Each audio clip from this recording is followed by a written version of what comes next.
Assalamualaikum warahmatullahi wabarakatuh.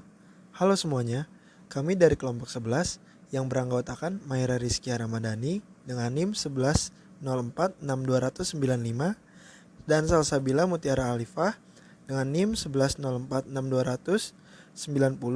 dan saya sendiri Nafali Sufaudi 11046285. Di sini kami akan menjelaskan mengenai literasi pendidikan bertema kesehatan mental di masa pandemi.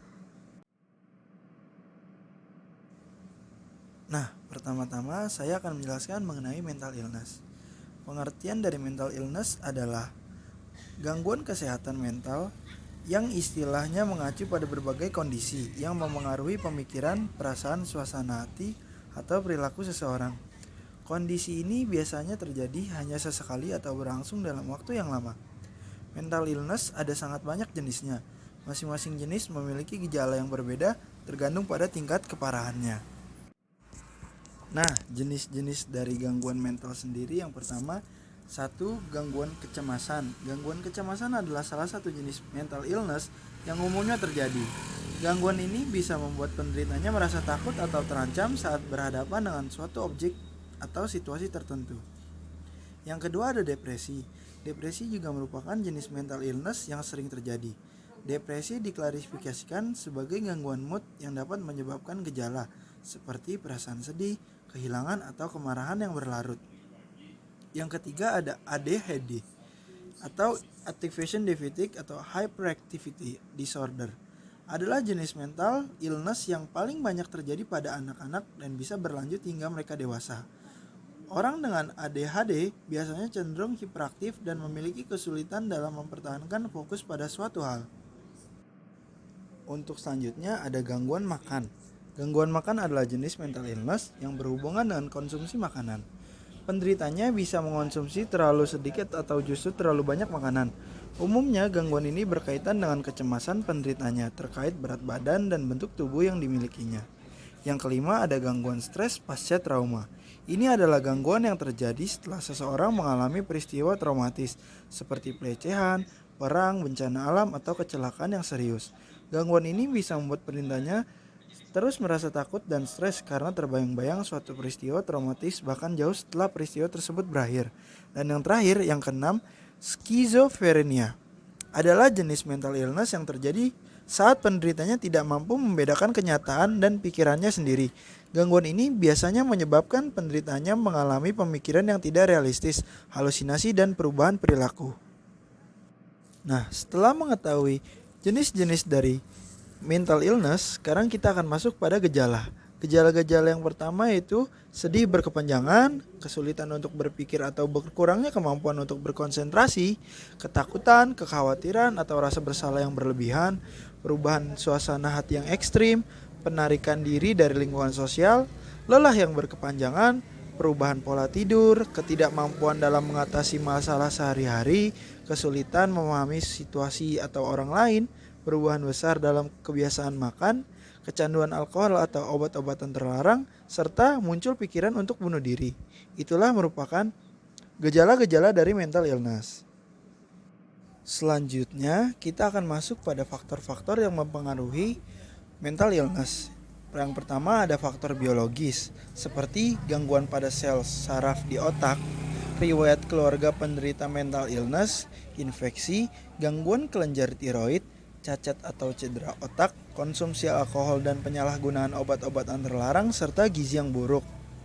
Yang kedua ada faktor psikologis, seperti peristiwa traumatis, misalnya pelecehan seksual, kekerasan dalam rumah tangga atau kecelakaan, kesulitan bergaul dengan orang lain, kesepian dan terisolasi.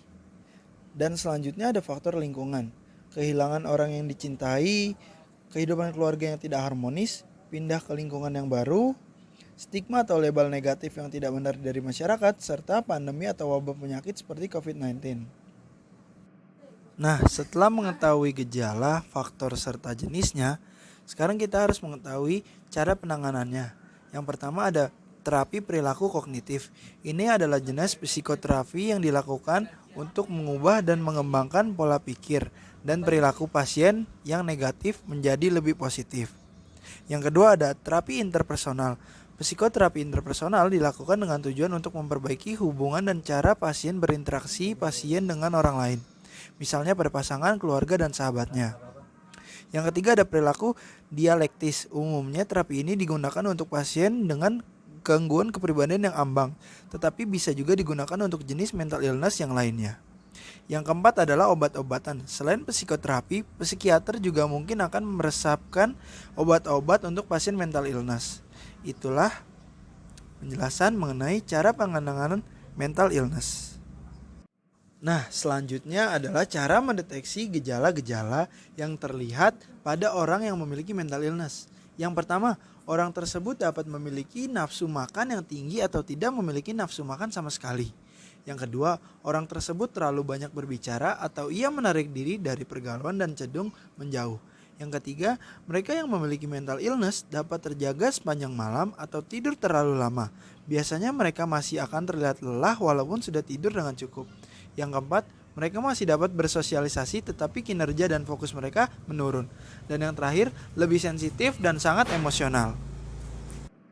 Nah, jika kita sudah mengetahui tentang mental illness dan apa bahayanya dari penyakit yang satu ini, sudah seharusnya kita sebagai sesama manusia menyebarkan awareness tentang topik ini. Hal terkecil yang dapat kita lakukan adalah ketika kita sudah melihat gejala dari mental illness dari salah satu teman atau keluarga, tanyakan dengan mereka dengan cara yang baik. Lalu yakinkan mereka untuk bercerita agar mereka tak memendam segala sesuatunya sendiri. Setidaknya pinjamkan telinga kalian untuk mendengarkan ceritanya, karena sebenarnya terkadang mereka hanya butuh didengarkan atau diakui. Yakinkan mereka juga untuk pergi pada orang yang lebih ahli seperti psikolog agar mereka dapat menerima bantuan dari tangan yang lebih tepat. Dan terakhir adalah cara menjaga kesehatan mental pada saat pandemi. Yang pertama, melakukan aktivitas fisik. Yang kedua, mengonsumsi makanan bergizi. Yang ketiga, menghentikan kebiasaan buruk. Yang keempat, membuat rutinitas sendiri. Yang kelima, lebih bijak memilih informasi. Dan yang keenam, menjaga komunikasi dengan keluarga dan sahabat. Itulah penjelasan mengenai literasi pendidikan yang bertemakan kesehatan mental di masa pandemi. Kurang lebihnya kami mohon maaf. Semoga literasi yang kita berikan bisa berguna untuk mencegah dan bisa membantu mengatasi permasalahan yang ada. Sekian dari kelompok kami. Wassalamualaikum warahmatullahi wabarakatuh.